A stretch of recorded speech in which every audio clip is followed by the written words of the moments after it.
A very warm welcome to one and all present here.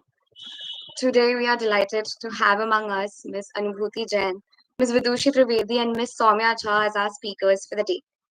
They will be sharing their insights on the topic placement ready, strategically preparing for the placement process. Each of our speakers has been placed at India's leading law firms via Campus Recruitment 2024.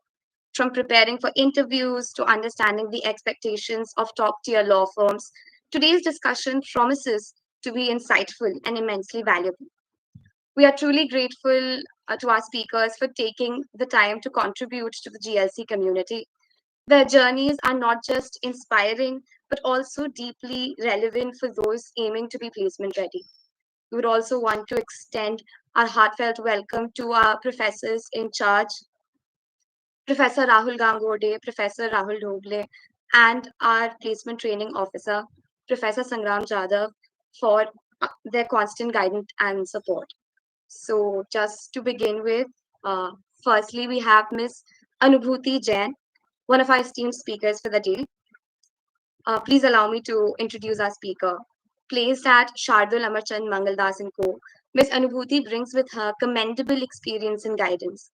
Ms. Anubhuti has interned in diverse fields at various firms like Cyril Amarchand Mangaldas, Argus Partners, and Chambers of well-seasoned advocates. Her exposure to such a variety of fields gives her skillful mastery in the legal profession. Ms. Anubhuti has not only excelled in her academics but also won several accolades in eminent moot court competitions. Her impressive publications as well on vital topics surrounding the legal system underline her passion and dedication to law.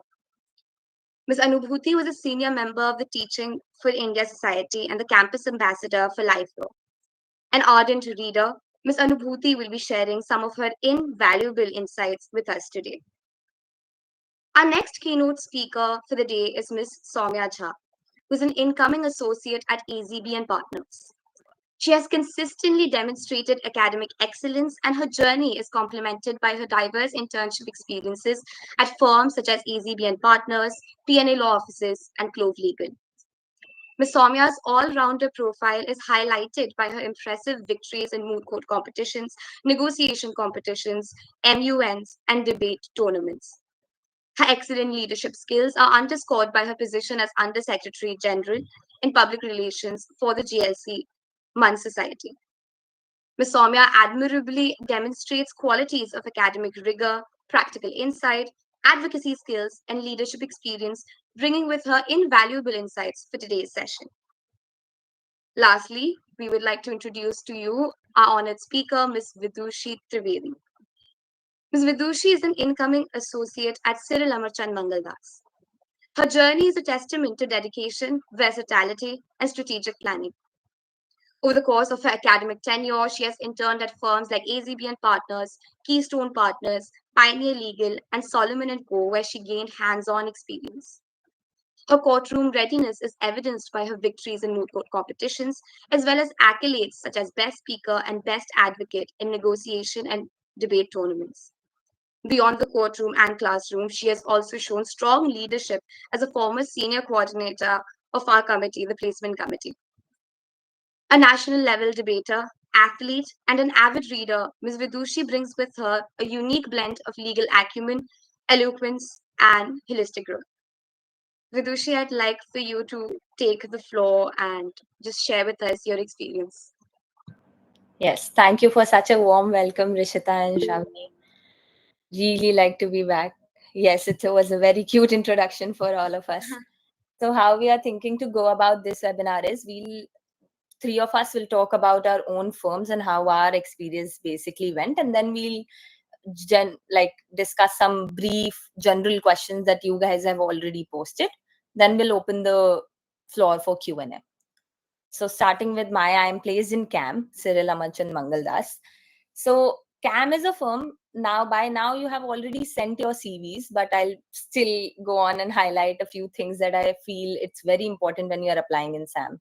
So they have a very marks basis selection. Even for SAM, I think Anubhuti will tell you that marks are very important. So I think CAM does not look a lot after 30s or maybe 40s. That is their upper limit. So your rank should be really nice in order to get an interview there, first of all. But okay, whatever the case may be, in the interviews, it's mostly HR based questions. However, this year it was more technical. Usually, CAM always has these HR based questions, and they ask you how your experience in CAM was like, and what did you learn, your general, where do you see yourself, all those HR questions. So I feel that in whichever interview, in whichever firm you are going, those HR questions are certain questions that you can actually practice first of all and then go there, because those are the questions that will build your confidence also, because you have answered 5 questions straight in a very nice English with no breaks, good fluency. So it's gonna boost your confidence. The recruiter might like you. So always prepare the questions by heart. Like, just write it down, prepare them, be very articulate about them. Now, especially in the case of CAM, they really would want to know about you and like your ethics, your work ethics. So they have a lot of question bases. Ki, why did you like working with us? They really want to know if you are committed to the firm. Like, did you like the firm? Or like, have you heard about the firm? What do you think about working there? So always have a crisp answer ready for those kind of questions as well, wherein you have to show that you are very dedicated to like get selected there, and you know about the firm. You are not just another interviewee that is walking in the room. Third thing, I think, even in your CVs, if you have high marks, like if you have scored any ranks, you should take the pain upon yourself to calculate those ranks, because I get it, it's GLC does not give you a rank list per se, and even the placement rank list, I don't think so, it's public information. So you can go ahead, take out your rank from the batch, and if your rank is slightly better, you just write it there, you highlight it in your CV. There is a remark column, so you can write ranked such and such, even if it's 10th, okay, out of 250 students or whatever your batch size is. So it will highlight your curriculum like that, which is very important in firms like SAM and GAM especially. Next, I think CAM, like I already said, CAM really focuses on what you have worked in CAM. So usually the people who are shortlisted for the interviews are one who have already interned with CAM or been a paralegal with CAM, because they like taking their own, like, taking their own employees back, say. So you, if at all you are that person who is going for any campus interview and have interned at CAM and you have some experience, make sure that you know through and through of that experience, because the first question they're going to put to you is, how was the experience in CAM? What did you like? Are there some incidents that you would like to share? So again, with these kind of questions, when you know this might come up, you should always be prepared beforehand to go ahead with it. Fourthly, I think, in as particularly for CAM, considering this year it has been a technical round, so there is no one way answer to say how the interview is like. So for the past good 4 5 years, the interview used to go a lot HR based and a lot, like, ethics, moral based. But this year it went technical in our year. So I think, all in all, you have to prepare throughout your CV. You have to prepare all these HR questions as well. But make sure, I would say, even if you do not know any technical answers or you cannot answer any technical questions, I think that would not be such a bad thing, especially at CAM, because they would focus more on the person itself. Like for me, example, like I went for litigation. I was aiming for the disputes team, but there were only two corporate partners sitting, so there was not a lot of questions that they could tell me. And if at all they asked me any such sort of questions, I could not answer a lot of corporate questions. So they didn't mind me not answering corporate questions that I have not worked in, I do not have a lot of experience in. But at the same time, I tried. I put my logic. So always try not to shun the question by saying, I don't know. Go ahead, try your logic. Maybe say, I might not be correct, or maybe I would need more knowledge on this subject. But by logic, I think this is the answer. So give them the logic. Otherwise, they would never know what your, like, what your knowledge is exactly on that subject. You might know 20% of it, you might know 50% of it, but if you never speak to them, they would never know. So one thing is for sure, don't say I don't know in any kind of questions at any law firm in generally. Agar for sure, agar if there is a subject that you don't know anything about, then of course don't risk it, but try to build up an answer, because they also know that you do not have expertise in these subjects and you are just applying your general sense. All in all, I think this is all about cam. I think usually some more few tips is that you can research about the interviewers, if at all you know. Like in cam, they usually text us a day in advance of your interview that these are the partners who will interview you. So you can research about them, what area are they practicing in, what things have they done, uh, what cases are they handling. Even in the cam website you can go and see ki kaun sa partner, like if at all they are in news, you will see the templates, okay, they are working on this matter. So try and read about those matters first. Try and read about, and try ask your seniors if they know the partner, so that it would give you a hint of what the partner might question you. So always research about your firm, ask your senior, ask anybody about the partner first, so that you know what kind of questions could be thrown at you. Secondly, practice mock interviews. If at all you guys have the time right now, especially your interviews are lined up, have mock interviews between your friends. Just that will boost up a lot of confidence also, and it will open you to a lot of things that you never thought would be a question posed to you. So while going through your CV 5 times or 6 times, you might realize another question that might pop up from the same subject. So that might really help. And lastly, I think pay communication, like pay attention to your communication in general, or your body language, how you are sitting there. Because if, like, the people do understand if you are getting nervous at that point of time. So try to be calm, try to answer very lightly, take a few seconds in answering questions. And I think that's about it. Any other questions we'll be discussing at the end of it. I now, Anubhuti or Saumya, either of you can take the floor. Thanks, Vidushi. I'll just like to confirm if I'm audible. Okay. Yes, yes. So, okay. Hi, everyone. So, I'm Saumya and I'm placed at AZBN Partners. Firstly, thank you so much for the lovely introduction. So, I'll be walking you through my experience, especially the group discussion and then the interview process. And I'll also try to share some personal insights on how you can approach prep and manage nerves, etc., etc. So let me start with the group discussion part of the placement process, which I believe is often the most nerve wracking stage because you're being judged in real time alongside your peers. So in my case, the GD was structured with 5 participants in each group, and we were given a topic. We just said whenever you're ready, and the discussion began. And each of us had 2 turns to speak, once for each side of the argument.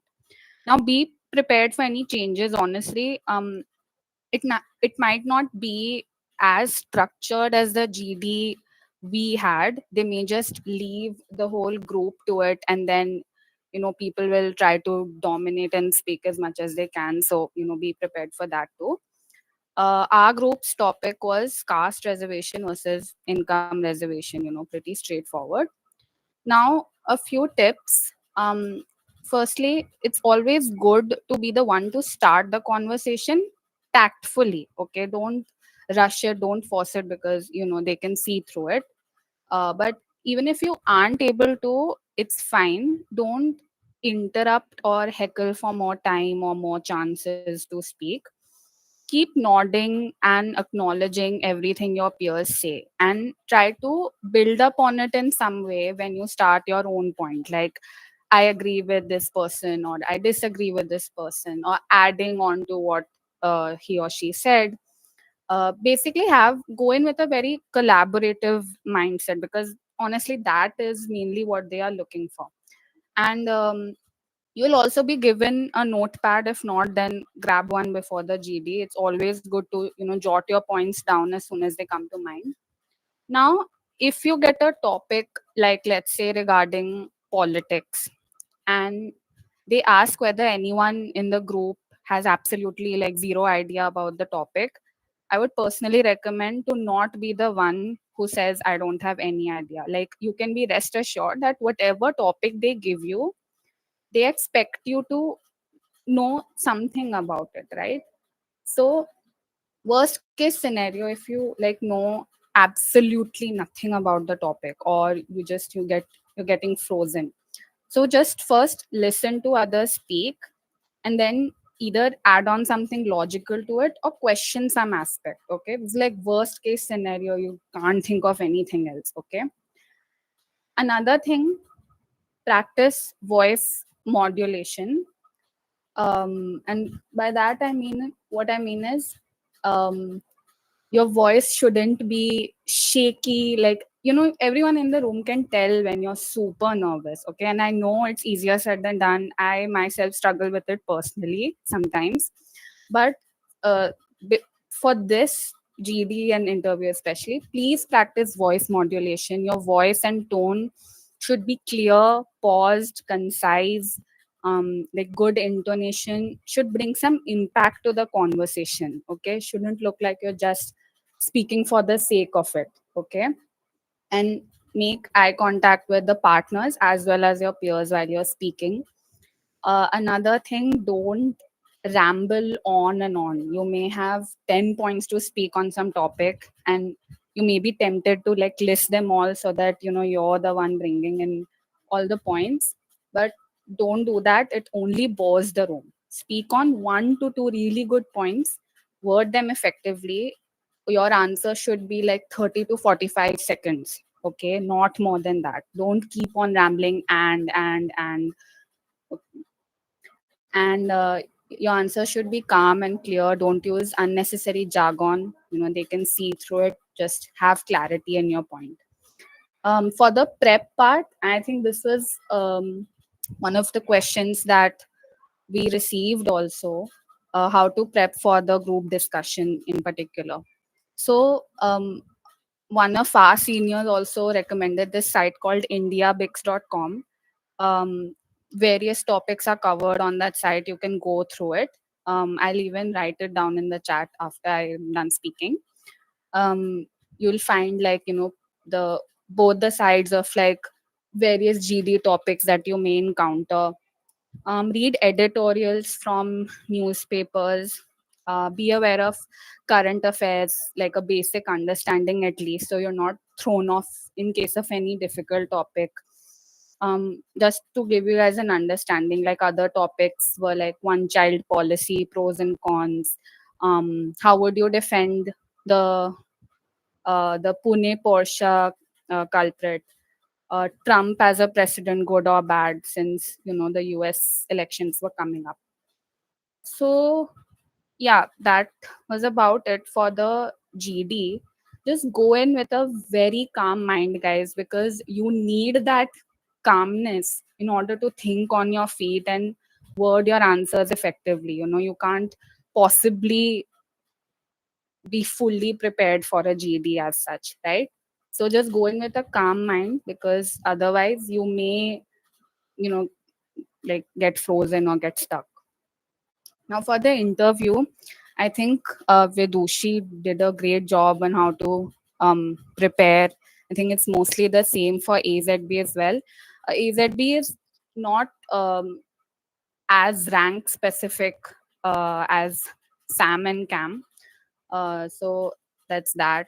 Uh, so I would say the preparation, breaks down into three major areas. Your CV, obviously, like, know it inside and out. Every internship, every activity, go through your CV from top to bottom. Okay, if anyone asks you, tell me about this internship in 1 minute. Okay, like, you should have an answer for that quickly. Okay, so practice it like just in your head, keep going through it.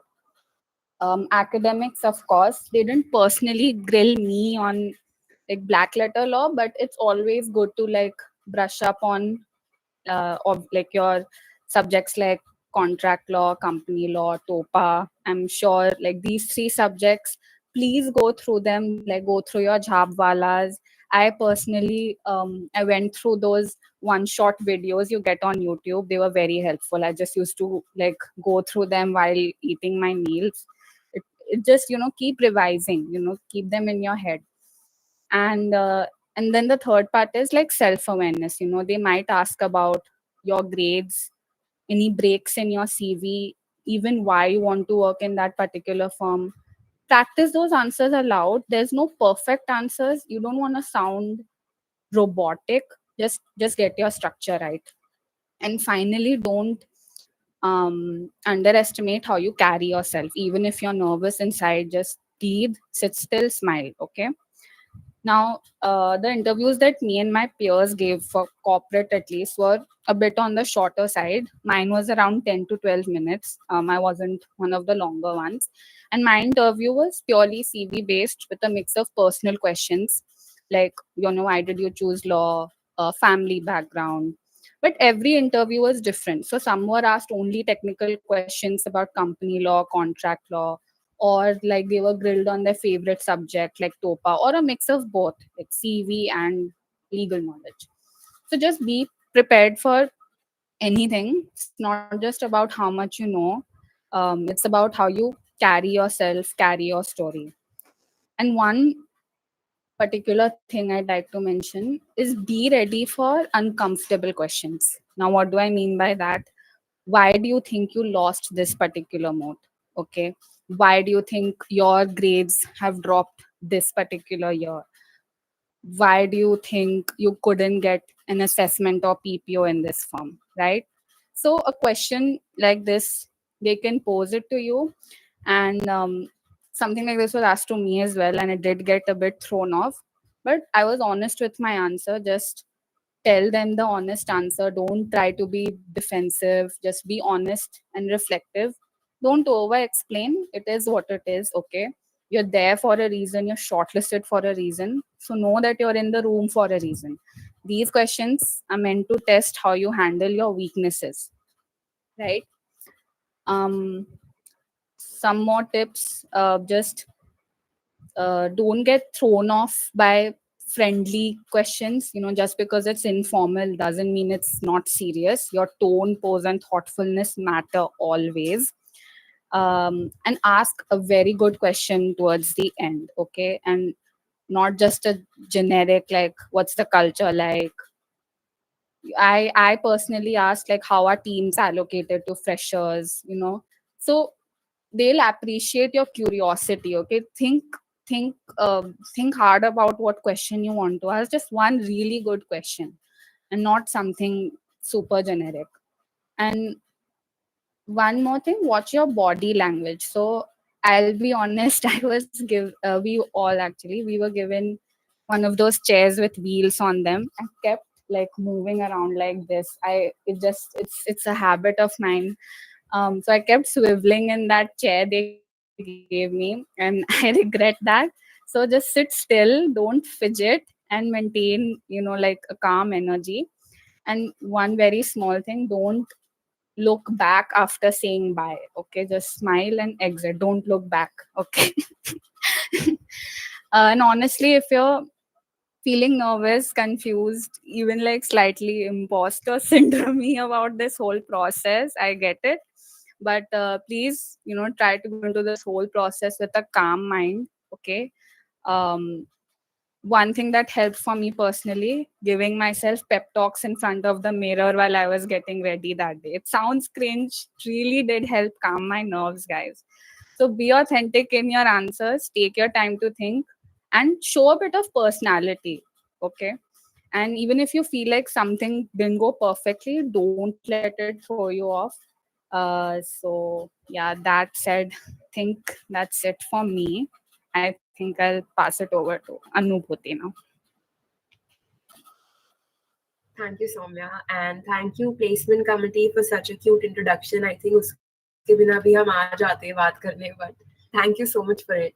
Okay, hi guys, my name is Anubhuti. I am an associate at SAM, which is Shardul Amarchand Mangalas. I think Vidushi and Saumya have largely covered everything, so I'll just give you some tips from my personal experience. Now, when you have your interview on the day of, you will realize just how nervous you can feel. Like you'll want to physically get up and jump or do something or take a walk. Please go and take that walk so you can just jump out of that nervousness that you feel. It's very normal. No matter how much you practice, you will feel like you want to go to the washroom again and again, or you want to do XYZ again and again. Talk to some friends. That's okay. Just deal with it how you want to. Make sure you're dressed well. I usually wear Indian clothes when I go to work, but for the interview, I chose to wear Western formals because you never really know how the partner may perceive you. So stick to basics, stick to your white shirt, black pants, and a blazer. Carry it with you. Keep a handkerchief, keep a comb in case your hair is messy. Just make sure you look very presentable when you're going into the room. Check your teeth if you've just eaten something. You don't want to be smiling with stuff in your teeth. It just looks weird and doesn't come across well. Put some good perfume on. Like just present yourself well, like Soumya and Vidushi said, when you're sitting, maybe ask them, hey, may I, not hey, like, may I take a seat? Good morning, may I take a seat? Something of that sort. So just be natural that way. Now, interviews can largely be of two types. So I got interviewed for Cam and Sam. That's where I applied for. So my interviews were a hot and a cold interview. A hot interview is the one Vidushi spoke about, which was Cam's interview, where they will start asking you questions and you answer them, and then they keep cutting you off in the middle. So, example, you say, what did you work on? I worked on a due diligence for a specific transaction. Then they'll say, okay, what's a due diligence? So basically, you will answer and they will keep cutting you off just to test your nerves. That's how a hot seat interview goes. A cold seat interview is where the room is silent. Okay, that's the SAM interview that I gave. So they started, okay, tell us something from your CV. And I started talking and they wouldn't ask me anything. So I just had to keep talking. So one tip I would give is if they allow you to lead, it's a great thing because that means you can kind of manipulate them into asking you about whichever task you're very thorough with. So keep one specific task that you know very well. For me, it was something I'd done very recently in a previous internship. So you can figure that out using your CV. Now, largely interviews for us, I think, were CV based. But if you are very unlucky, then they might ask you questions from your subjects. For example, like Soumya mentioned, contract law, company law, TOPA, constitutional law, FEMA, if you're really into the Gen Corp side. So I'm in the Gen Corp team, so I can address questions related to that. I think Vidushi can give you tips for disputes. I would say before your interview, research about the firm. Sometimes you may not get selected only because they don't have a vacancy and you lean heavily towards a specific team. So, for example, if you're leaning heavily towards disputes and they don't really have any vacancies, you may be a brilliant candidate, but they still may not select you. One more thing, if you have an interview, that means they want you. I'm just saying, like, I know the market's bad and they all think about how the economy is going and blah, blah, blah. But if they've called you for an interview, if they've taken the time out to look at your CV and ask you questions, especially partners, that means they want you. So use this chance. Don't be feeling like an imposter. Don't be wondering, okay, do I really fit in? Do I belong? If they've called you, they've seen something. Use that opportunity to the very fullest. Go in there thinking that, okay, I'm an associate. I will be irreplaceable, whatever floats your boat. You know your skills and you know you can do work and get work done. So go in with that confidence. Obviously, don't be overconfident. So specifically to my interviews, I do say I don't know very often. In fact, my cab interview, he asked me so many different difficult questions that I think about for 60% of them I said I don't know. But obviously try to frame answers. So if you even get a clue from the partner, then try to frame answers. Okay, so for Sam, the structure goes like this. You'll usually have 2 or 3 partners, okay? And 20 minutes before your interview, the HR will come and tell you that these are the partners. So you can just read up on the partners, what they do, what team they are in. Usually the partners are the ones who want to hire, but that doesn't mean you can't show your preference for some other specific team. So I lean towards the Gen Corp M&A team, but the funny part is that I don't have a single M&A internship in my CV. So it's okay if you don't have a single internship in the team you want. You just have to kind of sell yourself, I guess, to show that you really like that specific subject. They won't expect you to be very experienced or informed about that specific thing. They just ask me, for instance, they asked me, okay, you're saying you want M&A. Do you know any specific contracts that relate to M&A? So you can just read up. I would say like Nishit Desai has very good PDFs. So just type Nishit Desai mergers and acquisition PDF and download that and read it. If you want IPR, if you want very niche fields like IPR, then I think it's a little bit tricky because you need to really show and demonstrate that you have an interest. Things like Gen Corp you can still get away with because, like the term suggests, it's Gen Corp. Now, Soumya gave very good advice where she said, don't look back. What happened with me at CAM was that at the end of my interview, I was extremely nervous because it was a stress test. And they asked me, do you have any questions? And I said no. I said yes to the partners. And I started asking, and then they were like, no, we actually meant HR. So, but all of us ended up laughing about it. So these things happen. Don't worry about it. Just act natural and go out. Or even if you mess up, it's fine. If your interview was fine, it's okay. They won't hold it against you. And you will end up using informal language. For instance, in my SAM interview, I said, okay, guys, I'm coming to that. Don't do that. Don't use guys and things like that. Even if they slip out, try to practice. And if a partner asks you questions, don't interrupt them. I accidentally did that a few times, but luckily they didn't take it too hard. But some partners might. I think I just got lucky with the partners who were taking my interview. So be very careful of how you speak, and if you're informal, don't be robotic. Nobody wants you to be mechanical. Be natural and try to go with the flow and be very situationally aware. So for my SAM interview, I think what helped me stand out was that in the same building, so SAM is housed in Express Towers, which is in Fort. In the same building, you have Warburg Pincus, which is a private equity firm, and you have Blackstone, which you may have heard of. So I mentioned, I made sure to mention that in my interview. Like if you see our building has McKinsey, blah blah blah, and they all form parts of a due diligence that happens in a mergers and acquisition field. So that way, I could show them that I am interested in these things and I noticed these specific things. So you can do something like that to make sure the partner thinks, okay, they are genuinely interested, not just faffing about it. And like Soumya suggested, please read the newspaper. I prefer the Mint. If you're on the Gen Corp side, go for Mint. I think for disputes, Vidushi can help you. I think Legally India, Bar and Bench would be good options for those. But for Gen Corp, I say Mint is great. Economic Times is fine, decent. Um, then I think that's mostly it from me. Okay, right. So for my SAM interview, I had 2 interviews. This is specific to me, okay? This is specific to my team. The first interview was the one that all of us gave, whoever was taking the SAM interview, that is. And then they asked me for another interview because I wanted a specific team. So at one point in my interview, they asked me a question: do you want a small team or do you want a big team?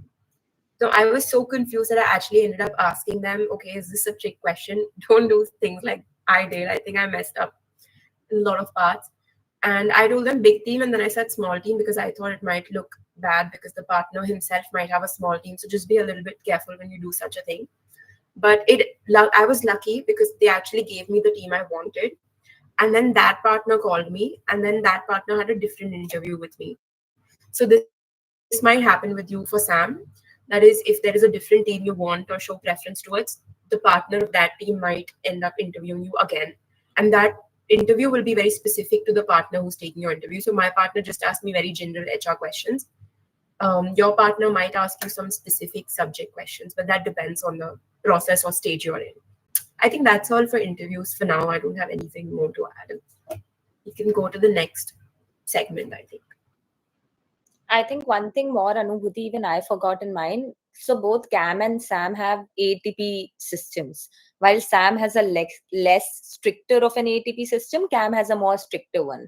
So while going for interviews in Cam, there is a catch. They actually prefer people who are into these ATP systems, who will be okay with going ahead with these ATP systems. So always make sure to have answers ready for these kind of questions. Are you okay with our ATP system? Would you like to prefer it? Do you think it's going to be good for you? So for me, it was very technical, considering I have a whole disputes background. I had a dispute CV, and now I have gone there and told them, oh, I love ATP system. So to explain that and justify that at the same time, that you do not have any other thing other than disputes, will you be able to work with us?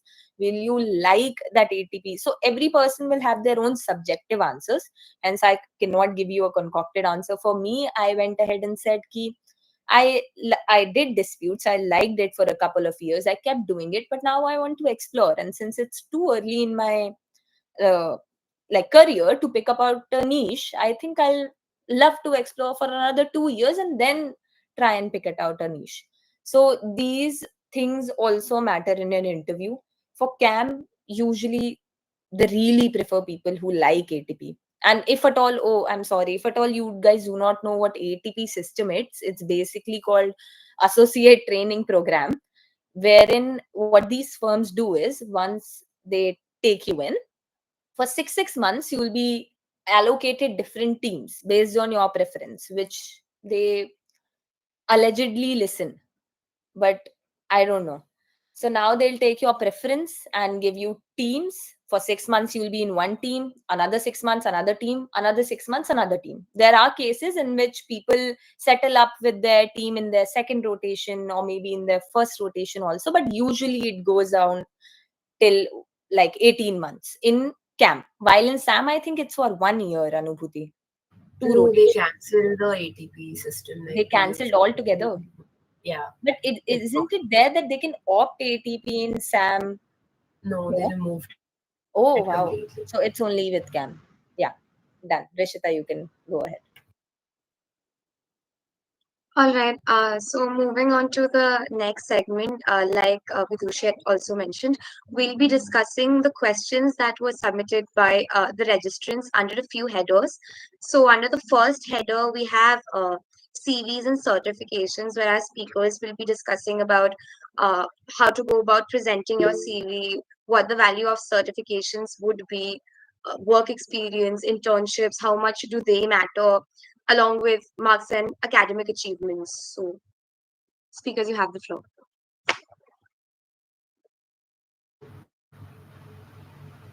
Okay, I'll start with some of the topics. Okay, so firstly, I know you guys have already submitted your CV, but just make some headers for future.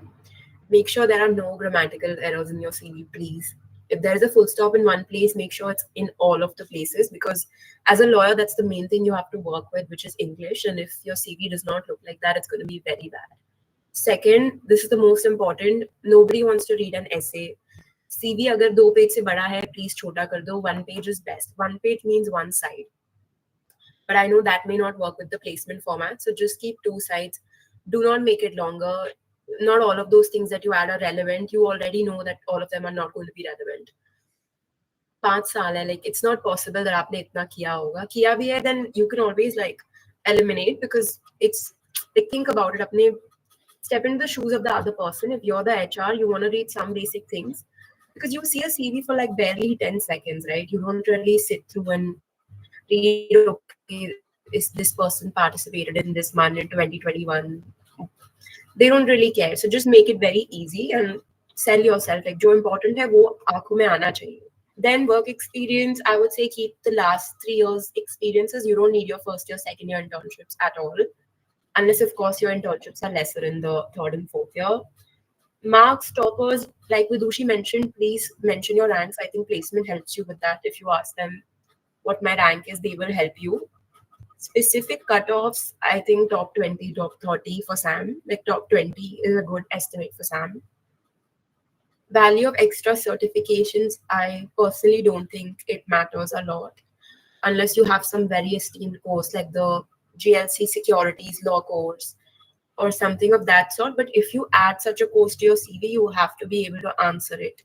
For example, if you want an IPR job and you do an IPR course, you have to make sure you answer about IPR, because then they'll be like, ठीक है course किया है but आता तो कुछ है नहीं. So don't just add it to as an embellishment. Make sure you know it. And if you didn't learn anything from the course, like I said, Nishit Desai ke PDF पढ़ लो. That's more than enough. Like, just make sure you are well read about whatever you're adding. I think Saumya and Vidushi can share more. Yeah, adding on to what Anubhuti just said about mistakes not being there in your CV. I think even that, more than that, your formatting also shows. So I really press on to people, like I know all placement people have this OCD with their formatting and all, so I was lucky in that case. But a lot of CVs we genuinely see which are not formatted at all. So please be sure that it's justified.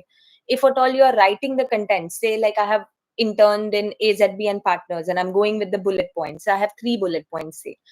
Try, I know it's not possible in every line, but try that the formatting is such that the line starts from here and it ends till the end of the page. So it looks all justified. It actually makes a huge impact to people who are reading. And like I have seen a lot of people go on and say like drafted a petition so and so, and in the second like they have changed the whole I have drafted a petition and so and so. So basically keep your grammar straight. If you are talking in your third voice, second, whatever you are doing, just have a same format so that if anybody would ever read that, they would actually catch, oh, assisted in this, okay, this and this. So make sure from that perspective also how you are framing your CV, and that is why it's very important. Secondly, I think even if I know it's a thing that you have to have your CV in a page, which Anubhuti said, but I always had a 3-pager CV, so I don't think that it will take up every opportunity. If you have a lot of, like I had 15 internships, I had to write certain something about, and for my first second year, whatever internships I did, I just removed them any which ways. Even then I had a lot of internships to put in. So if you're putting 3 lines into each internship and your CV is running to about 2 page or 2.5 page, it's okay. But make sure that mm, with 2 internships, it should not be a 3 page CV. You should actually have that kind of content in your CV to elongate it so that the person would understand, okay, this is basically because there were a lot of things to be mentioned. But make sure it everything is very concise. You do not have to keep writing a lot about a specific point. Just make it short, make it crisp. Secondly, there are a lot of run me through your CV questions being posed to you.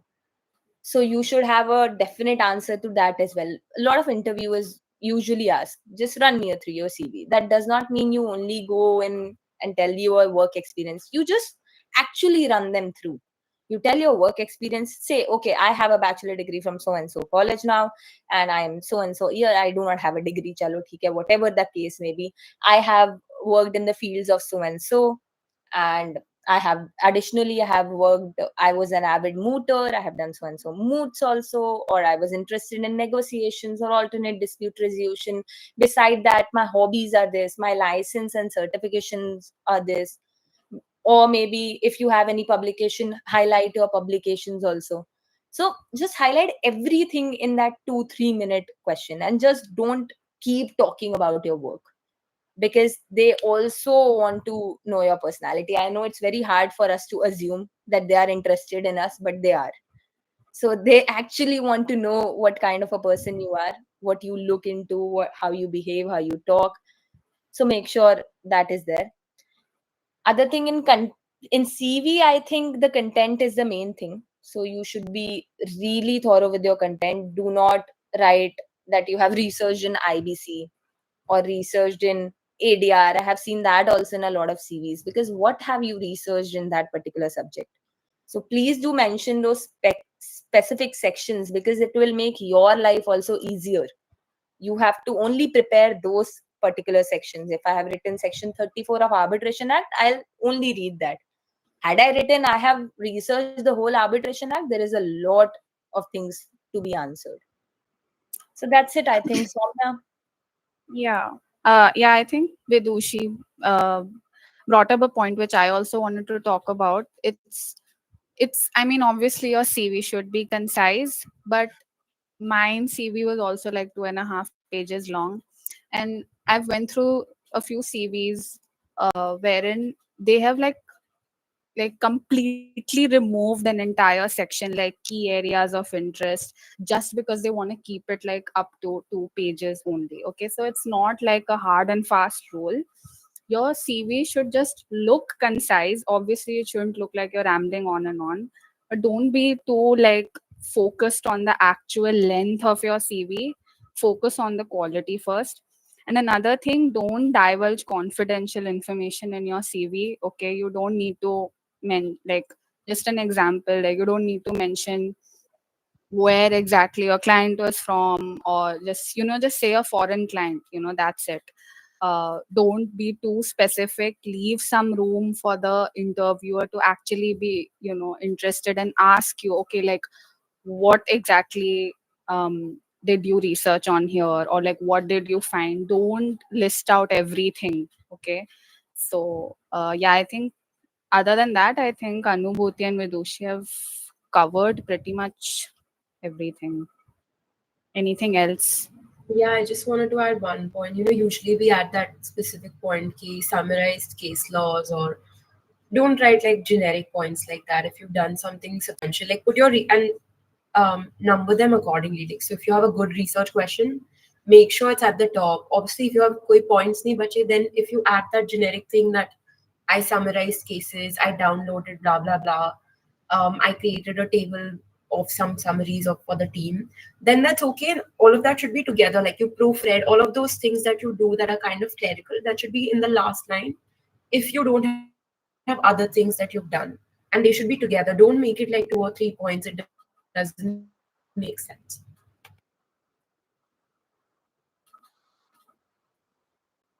All right, I think we'll move to the second pointer, and the questions can be posed at the end of the session.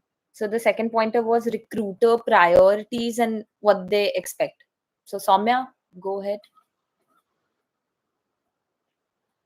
So, wait, just a second. Okay, so what do firms look for beyond academic achievement? So, basically, okay, first of all, there's no set number of internships that you should have and that they should look for. Okay, you can, like, someone can have like a 5-pager CV, but if they can't translate it to, like, during the interview, if their confidence doesn't show, it doesn't matter, no matter how much experience you have, right? So, and you can, have like 2-3 internships, and then even then, like, you can crack it. They'll be impressed by what you've done and what you've shown them. So just be, I would say, your personality as well, like, show a bit of your personality, make yourself stand out. Like, try to build a rapport with the interviewers. Okay, like, try to have that star moment. I don't know if you guys have heard of that, but basically just something which makes you stand out to the interviewer, something which makes which, with the interviewers may remember you by. um yeah, that's about it that I can think of for now. Any other points you all can add? I think with respect to recruiters, it's very subjective. Again, like I mentioned before, it's very, very subjective as to what they're looking for. So try to read the room. There are people who are very specific, like they question very specific questions. They pose very, like, limited questions. They are not much talkative. Try and answer to the point to them.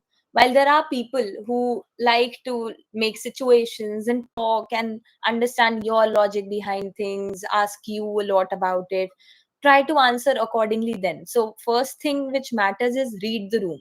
How the recruiter actually is, it's most likely he would like an answer in that particular sense. Secondly, I think beyond academics, you can actually see in basically telling them about your other co-curriculars, extracurriculars. In tier 1 interviews, I have not usually seen have benefited much from. So basic, they do not believe, they do not ask a lot of questions in your co-curricular and extracurriculars. At least to me, I have never seen a question as to tell me about this mood. So I don't think so you need to go that deep into your moods and stuff.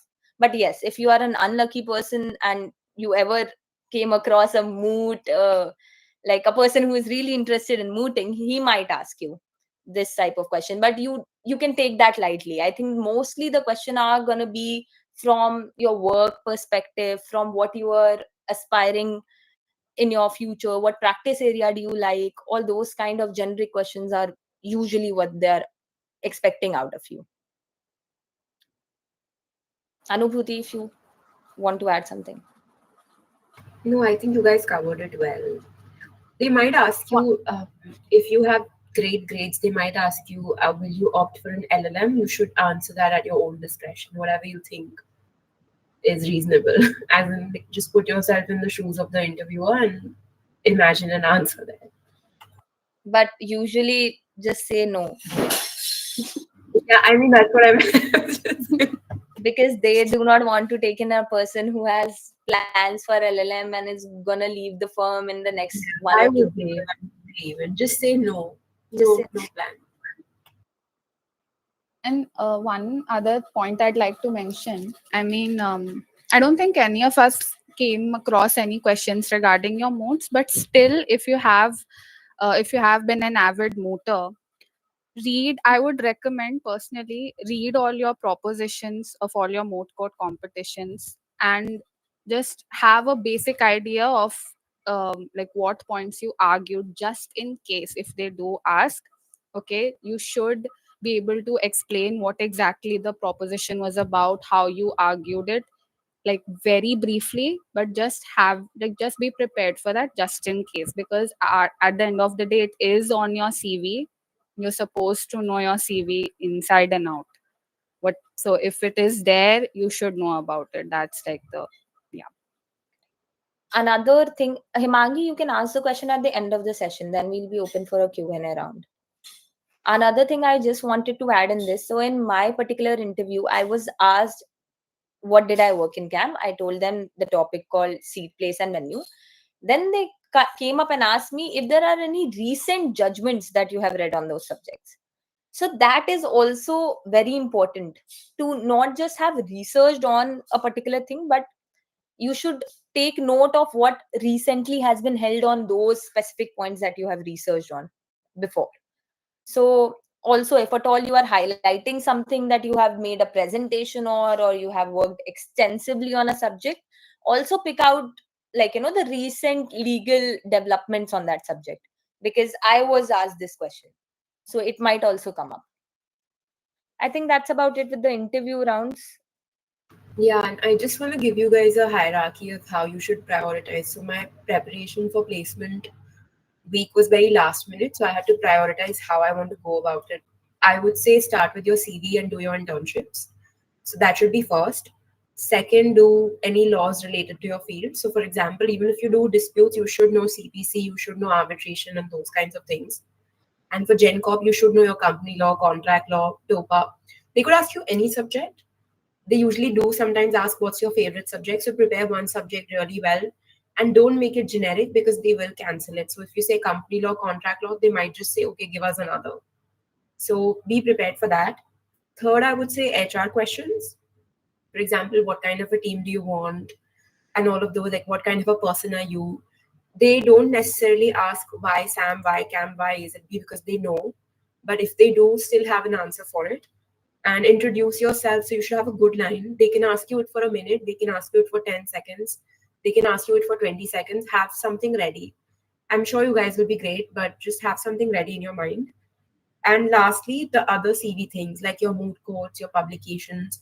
If you've written something, please read through it and just remember why you'd written it, when you'd written it. And like Saumya said, mood proposition, please remember. I didn't remember mine, even though I was advised to look at it. I just didn't have the time.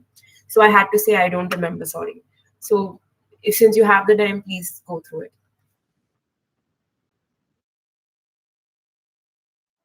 Perfect. We can go to the next header then, which is interview and group discussions. I think we have mostly covered that in Soumya's speech only. Anything else that you guys have to? This was all interview and group discussion. Yeah, I you think. already covered. So SAN usually does not have a GD, but they used to. So they might have one. It just really depends. That's all. Okay, and in AZB also, it's only the corporate side who has a GD. AZB disputes do not, like, usually have a GD. So it's only AZB Corp that has a GD. No place else. I think Try also is not having a GD as of now.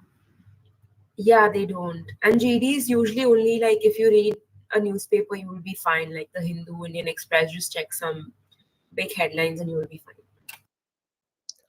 Last thing is the selection procedure, which we have received question on. The joining timelines are what time is going on right now is like August. Usually after, I think every all the firms are either July or August. Yeah. And Yeah. I think your interviews, for your example, your interviews will be done by August maximum. I think ours were done by August.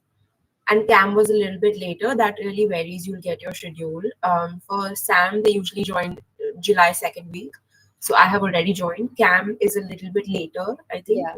It's August third week. Yeah, and AZB is, I'm not, But it August is it? keeps first week. but it keeps changing. I Yeah. think like it's mostly July or August. Mm. Yeah, and And some firms have even given like a choice. So it just depends which firm you're in. there was also a question on whether there are negotiations on salary packages and how do we go about it. There are no negotiations on any kind of salary They package. That's wish a we job. could, but they don't. You You join get a your very hands, you take standard it. firm contract, guys. They will tell you that we can fire you in 24 hours. You have to be okay with it. You just sign it, and that's it. This is live Yes. streamed on YouTube, Anubhuti. Cam is very nice. It's a great firm to be at. I don't know No, about so is Sam. So is Sam. They will not fire you. Okay, please. the next things were alternate strengths and strategic preparation. So other thing that you can focus on, other things, I think usually it's going to be in and around your CV. If it's a really, either it's an interviewer who does not know your field, or the interviewer wants to have some fun, only in those cases they will go outside your CV and ask you general questions. That's why usually AZB disputes interview are such that they do not look into your CV that much. They actually ask you general litigation question for which they expect you to know a little bit of CPC, which is mostly jurisdiction things or summons thing, all of those kind of things, the basic things of CPC, the basic thing of arbitration, and a little bit of contract law. So that's about it, I think. But usually, yes, AZB disputes team go out of the CV and question generally. They even get into constitution, they get into CRPC, but all those kind of basic questions. So you need to brush up all these subjects. I know you haven't had the chance to learn CPC as of yet, and you have to sit for an interview. Yeah. So you don't know CRPC, you don't know CPC, I get it.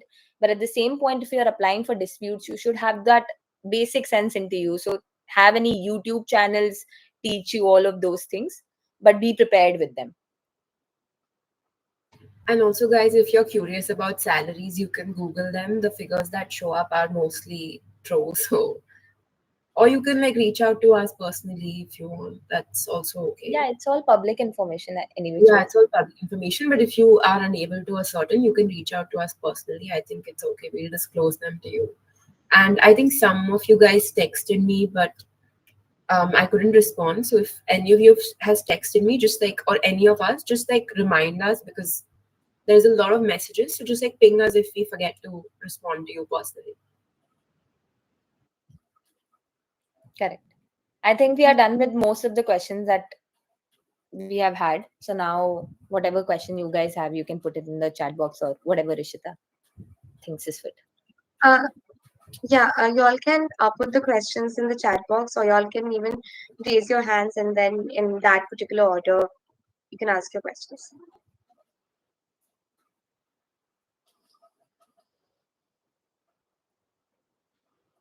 I think Himangi wanted to ask some questions. So Hi everyone. Hi. Hi. So I have two questions. First is, if I did just 1 month internship in investment funds, which is not really relevant to say a disputes interview, am I expected to know all that right now? Also, my second question is, if a question comes up that why did you do so many short-term internships and why didn't you sit for a paralegal position somewhere? How do I defend that? Okay, going with your first question, I think it's directed to me. So if you are applying into disputes, is what I understand by it. Yes. and you only have that 1 month of experience in that in general in your CV for disputes. No, so like I have 1 month investment funds, 2 month corporate. I can't go ahead and revise all of that. So if Correct. I'm sitting for a disputes interview, am I expected to know all that as well? I think so, because see, you are not expected to know a lot of things, correct? And it also depends on the recruiter if what they are wanting out of you. Sometimes they don't want the knowledge part of you. They only want a person who is very dedicated, who has shown a lot of interest, and they take you. So it depends on the recruiter, but at the same time, with disputes interviews, I think it's really important to know a little bit of CPC. You might not know depths into it. You might not know like sections, specific sections. That is completely fine. They do not even want to ask you specific sections, but a little bit of how do court take or exercise their jurisdiction. Or if I am sitting in Mumbai and Anubhuti is sitting in Delhi and we have a property in Hyderabad, what happens if there is a dispute? Those are normal generic question how the law works, and that you are expected to answer. Other than that, you can always tell them that you have not done disputes, you have not experienced dispute per se in your CV, or you have never got the opportunity to do it, but you are really interested in that field, and give them a solid reason as to why you are interested. Okay, I did this moot and consti law, I really liked it. Or maybe I did something, anything, whatever actually built your interest into that field. You tell them, you justify why you are applying for the position, and that will be all about it, I think. Uh, Got it. Now, the second question of why I did so many short term internships as against long term. I Yeah. think it. I think just give an honest answer. Like, I wanted to focus on my academics. I am an outstation student, so I need to keep visiting my family from time to time. That's why I couldn't afford to take up long-term internships and commit to them. Something along those lines. I think it should work. Don't Yeah. over explain, and I don't That's think they will ask such a question. I mean, the even chances I are have rare. never came across Yeah. certain They kind usually don't. Your CV is actually very similar to mine, Himangi. I had short-term internships and I didn't have a single Gen Corp internship. And I still was fine. Just make it a story. So my story was that I read a book, and that sounds very silly, but it was a book called Barbarians at the Gate. So just like one thing that struck you that should be very personal. It shouldn't be something generic like sab lete hain to. Obviously, you have to craft the story. It's not like I sat and suddenly decided, oh, I chose Emily because there's good money. That's all. But I can't just tell them acha paisa milta hai. So just make a good story for yourself, and you'll be fine. Actually, it's all about how you are trying to, like, just tell them how you are getting interested in that particular field, and they'll understand. They won't have a problem with why. And plus, now specifically considering GLC has such like so rigorous of an academic system going on, you can always say that we have our colleges and we don't really know when, like, at what hour, at what point of time our internals start, so I cannot commit to a long term internship only to tell them that I have to be in my college. So hence I had Yeah, short and term you can say internships. you were testing the waters and you wanted to dip your foot into every single field and then figure out what you really like. Got it. Thank you so much. No worries. I think Khushi has raised her hand. Yeah, Hi everyone. Hi. So I am actually a CS student as well. So I have very recently completed my CS internships, and that is the reason I could not intern anywhere in law field for all these 2 years because I was completing my CS internship. So as of now, like for now, I don't have any experience in legal side. So how do I go about it now? Should I focus on the job after completing the degree, or first focus on my internships?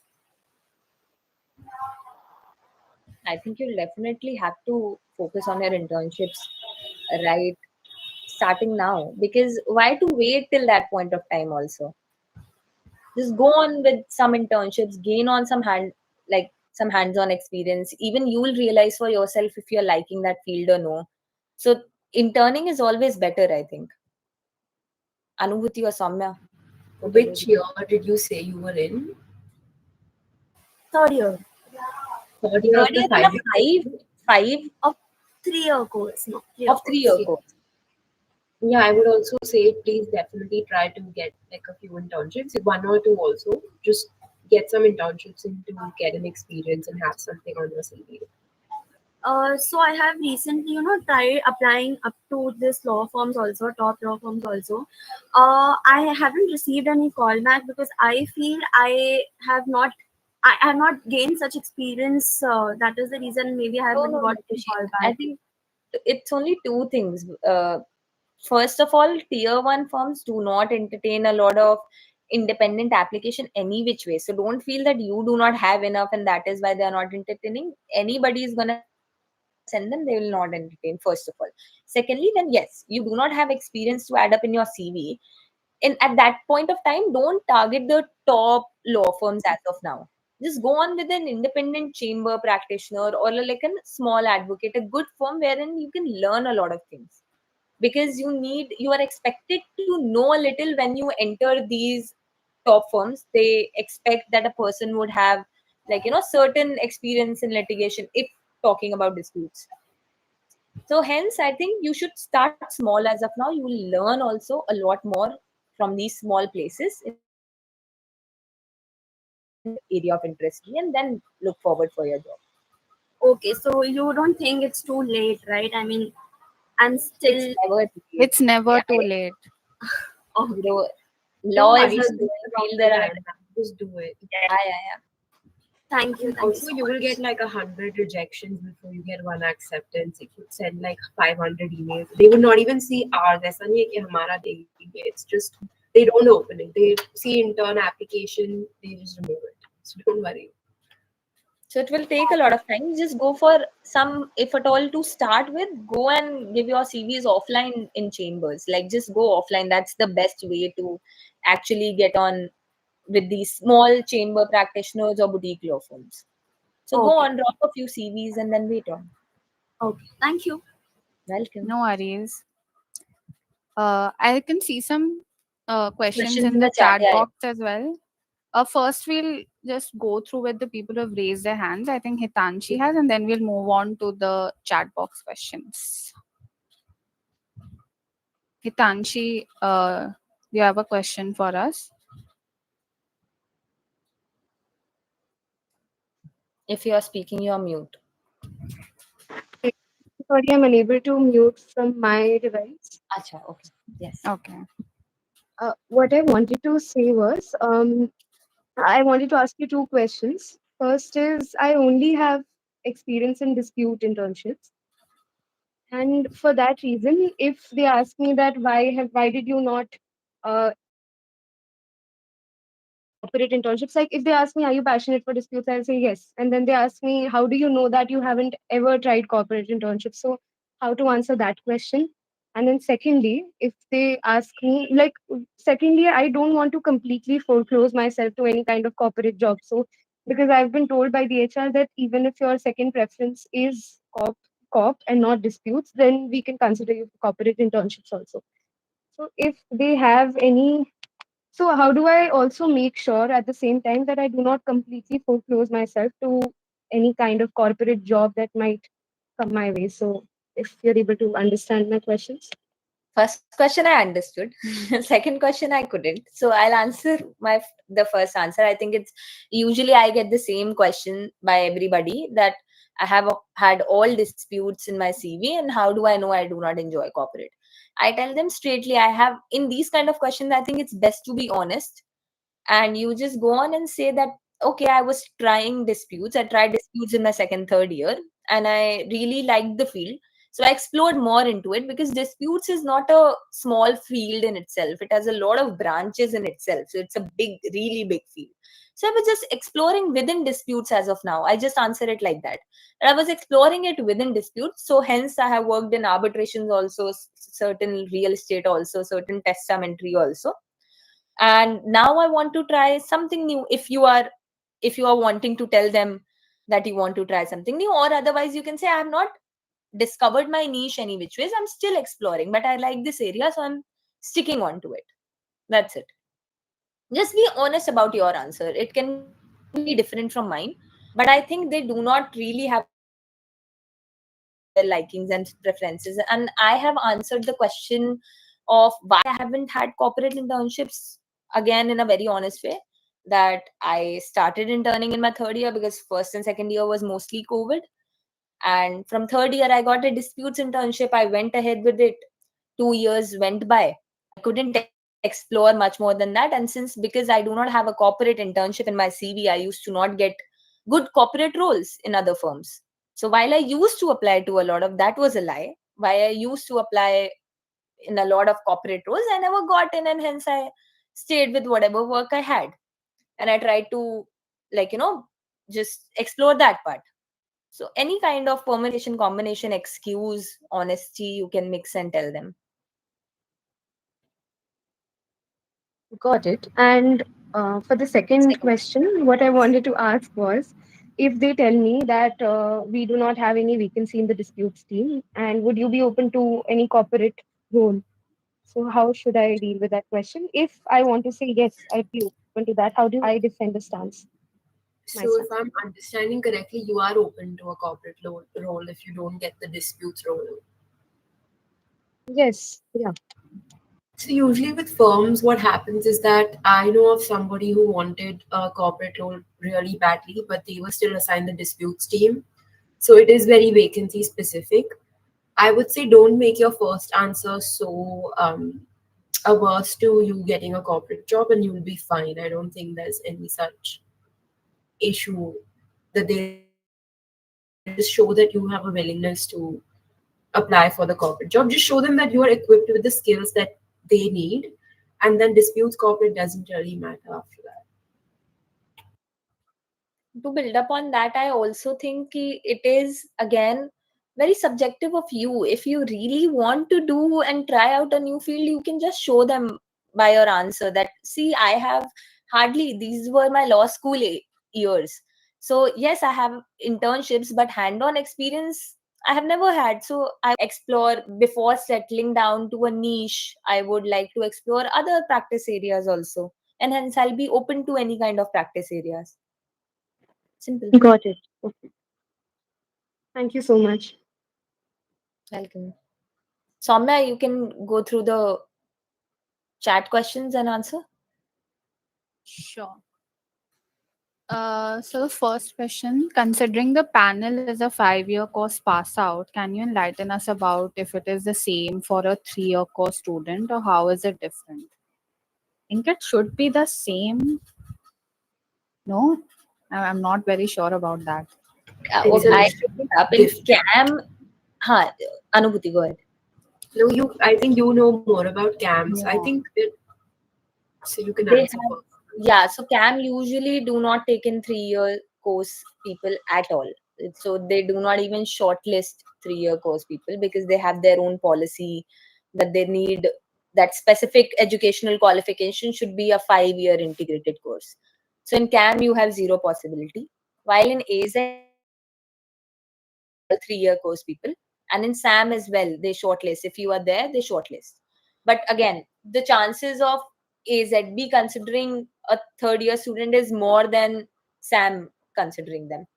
Yeah. Same with Try. Try also does not take in a lot of 3-year people. They don't have a hard and fast rule, but I have never seen a 3-year person go into Try. I think for a 3-year person, the better option than a placement thing is would be a PPO role. Then it's way easier for you to step your foot into the door. It's sad, but that is how the firms they have this policy. I'm not sure why. Yes.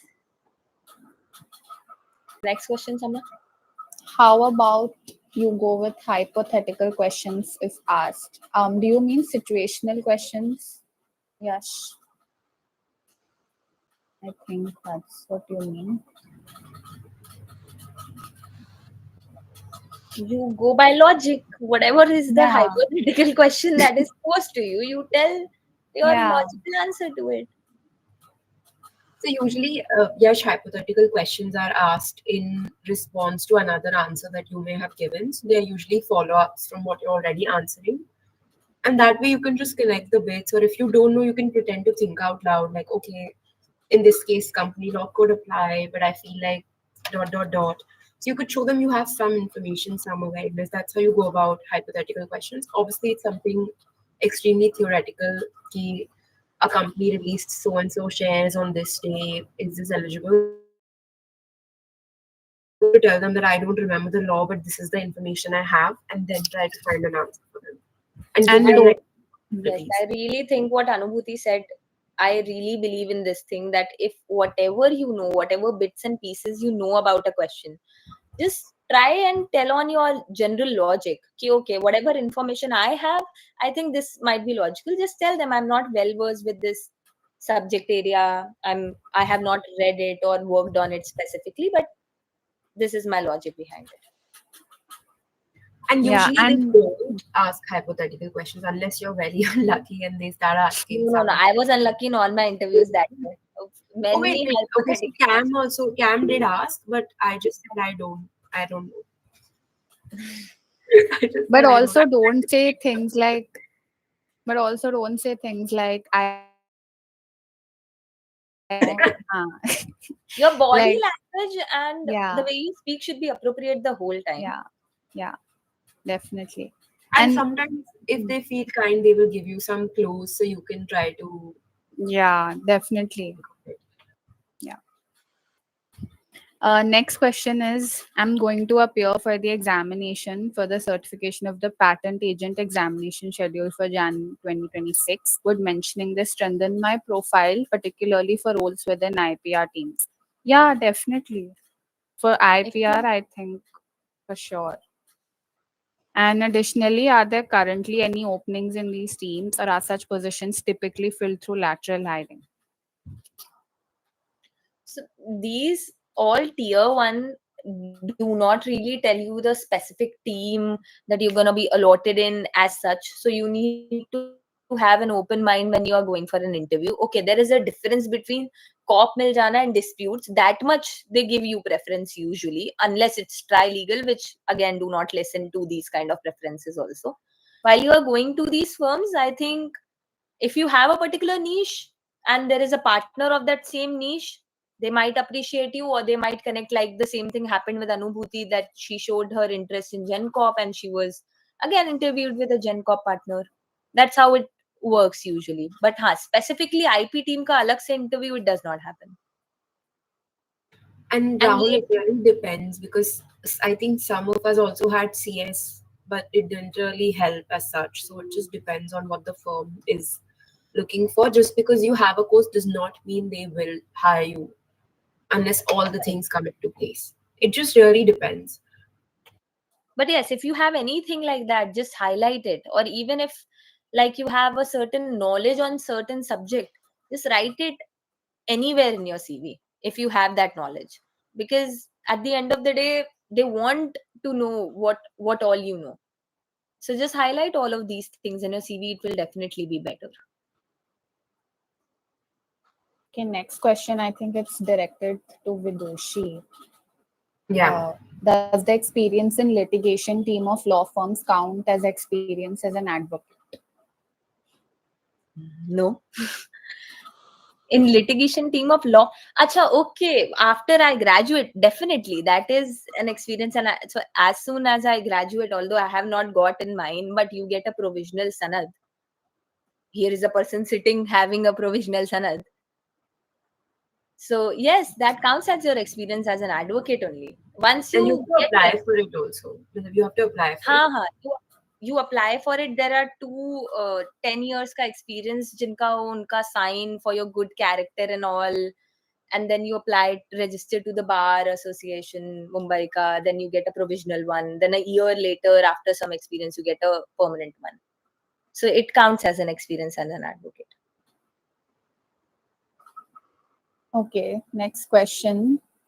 This is my third year of 3 years law. Just wanted to ask that I have zero moot courts on my resume and I have limited time. So should I focus my time on internships in this last year, or do you think it's a good idea to have at least some moot courts on your resume?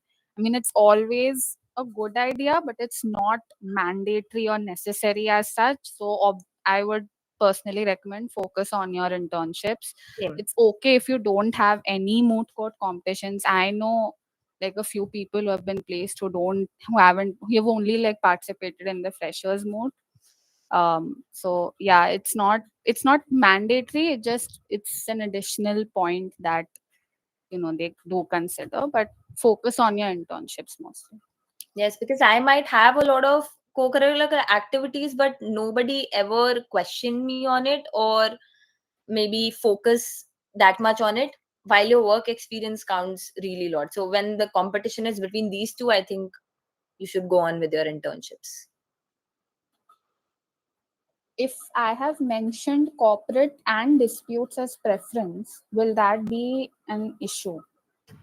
No, that's what I did. So my first preference was Gen Corp and second was dispute. And I had a very cheesy answer. I said either I make relations or I break them. So you just fine. It's okay if you have both of them. Even I think it's fine, yaar. If you have a logical explanation to anything is fine. They're not hiring you basis what do you want to prefer in life. They're hiring you basis you have to understand this very normal concept कि उनको बस ये देखना है that you are a person who is a bit logical, who is very nice, charming, good person for the fit, is a team player, and will be nice for their firm. That's it. Now, if you want to do corporate disputes, whatever, you just should have a basic reasoning to your answer. Why have you chosen that? And if you do, then go ahead. Why not? Yeah, like Vidushi, that they just want to see kaam karega kya. That's हाँ. all. That's literally all. Nothing else. Unless या you फिर obviously ऐसा film library में बैठ के फालतू के interview part सुनता video रहेगा, call जब already job मिल चुका है attend जिनको करेगा. जॉब मिल चुका है, ये करता रहेगा. अगर पता चलेगा तो फिर दिक्कत है.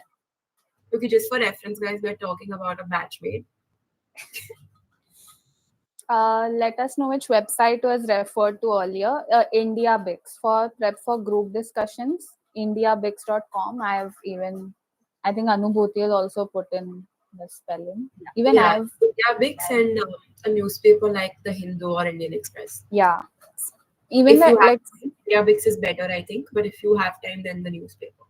Also, I think you should really use AI into this. I don't know why I keep bringing it, but you can get, like, you can go to Perplexity or any of these apps and ask them, like, just skim through Bar and Bench website and just tell me all the important things that made super landmark judgment that have happened in the recent times. I am a law student and I have to go for a group discussion. Just give me brief group discussion topics and little brief about them that I can be asked. While also mentioned previous year group discussion topics were on these lines. So you try to understand what now it's gonna be.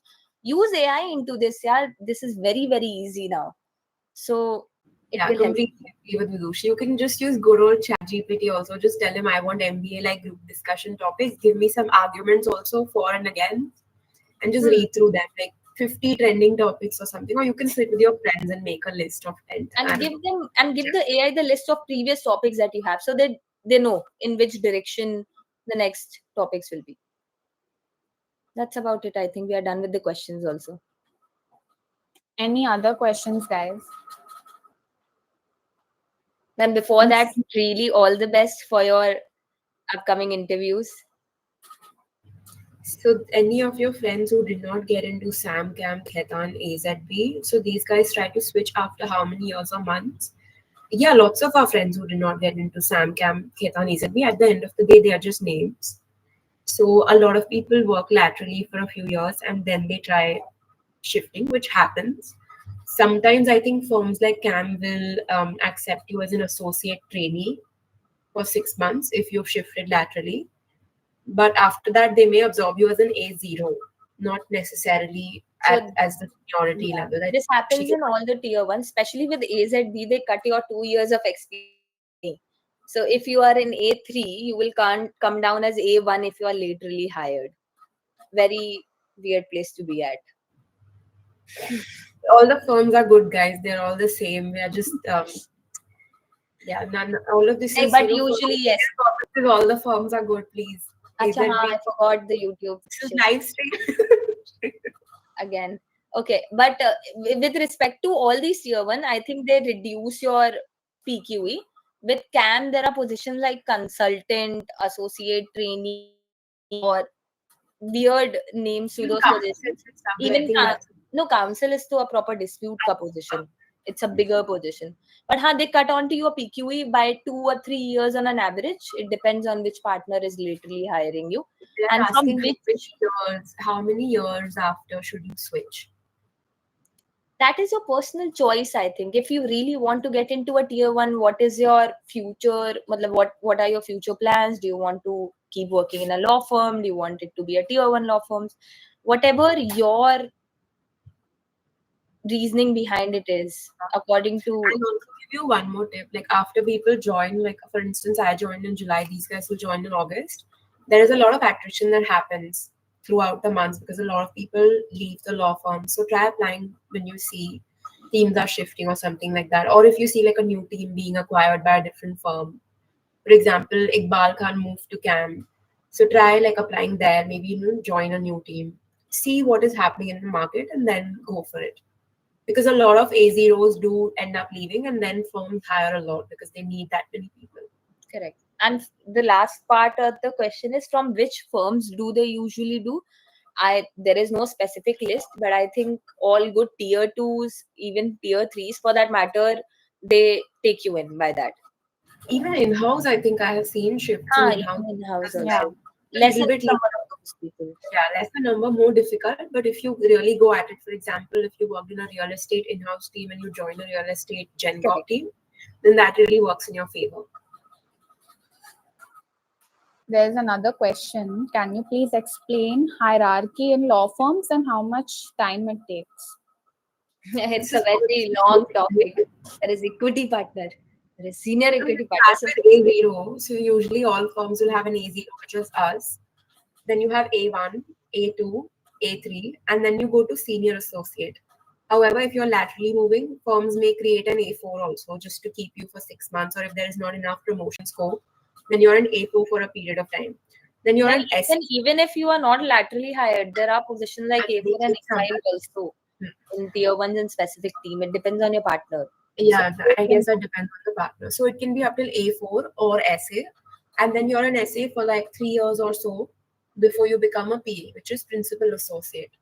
After principal associate, it's more difficult because after principal associate, you become partner. So you can be a principal associate for 3 years, 4 years, 5 years. There are a lot of differences between like firm to firm. So in some places like AZB disputes में principal associate नहीं होता है, counsel होता है. अच्छा. So a lot of places have अलग है थोड़ी. Counsel term used there, or principal associate or associate partner has been used in a lot of places.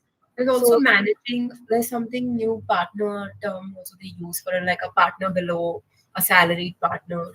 Like something like that. Management. Something I don't know. Management partner. So yeah, something like all these positions above SA, then there is one position between you and partner mostly. But after above that, SA. how much above SA, there is only one position. Either you'll become a PA or a counsel or an associate partner, and then you can jump to partnership. However, how many years do it take? You can never tell, because if you are a brilliant senior associate, you might become like the partner in next 4-5 years, 6 years at max. Or if you are not a person, or maybe the team is not looking to hire a partner or not looking to promote a partner, then it might take more time than usual. And this really depends, if you're even in law at that point. So I think you're still doing law at that point in time. And then Indian firms are very kind that way. They will usually promote you. If foreign firms will remove you if they don't see any scope. But Indian firms are a little bit gentle when it comes to promotion. So don't worry too much. And above that, there is a hierarchy of partners. So there is salaried Yeah. partner. Salaried partner, yeah, Himanshu's right. It depends on the clients as well. Salaried partner to equity partner, there is no specific. Can't Time really period put or there's no specific. That is very at the point client of time, based. it actually is very client based. It's Yeah, it's very business development. Like, are you doing the business development aspect of it? you bring clients, you become the head, they don't care. Yeah, also these articles you read in the Mint, key law firm partners at 31, 32, they are exceptions, guys. They're not, it's not every person who gets there. It has to be like it has to be a triangle. It cannot be a inverted triangle. So. I don't see any other questions. Any other questions, guys? I don't think so. Thanks, Himanshu. Also, guys, we just want to say, we know it's a very nerve-wracking time for all of you, but this is, it's so cliched, but this is genuinely not the end of your life or end of your law career or whatever it is. Tier ones are just tags. I know it sounds very hoity-toity, abhi placement ho gaya, to they're saying all of this, but we genuinely mean it. Don't be too, I don't know, don't drown in this placement thing. It's okay if it happens. Just It doesn't give have other places to be. just give your best shot, guys. That's like, you should be satisfied with your performance, and that's all you can do. And just have fun with it. And if Yeah, you have no, a specific yeah. question with regards to, you can reach out to any one of us. We'll be Definitely. whose constant guidance has been invaluable throughout our committee's journey. We would like to express our sincere gratitude to our founder and professor in charge, Professor H.D. Pitawala, along with our professors in charge, Professor Rahul Doble, Professor Rahul Gangwade, and our placement training officer, Professor Ram Jadhav, for their constant support and guidance. For the batch of 2026, we wish you all the very best for the campus recruitment drive. Thank you once again for being a part of today's session. Thank you. And you guys can share our numbers. I think it might be on the poster or something, but you guys feel free to contact us. Sure. And if we don't reply, please just remind us. It's not intentional. all the best. Thank you, guys. All the All best. All the very best. Bye bye. Good night. Good night.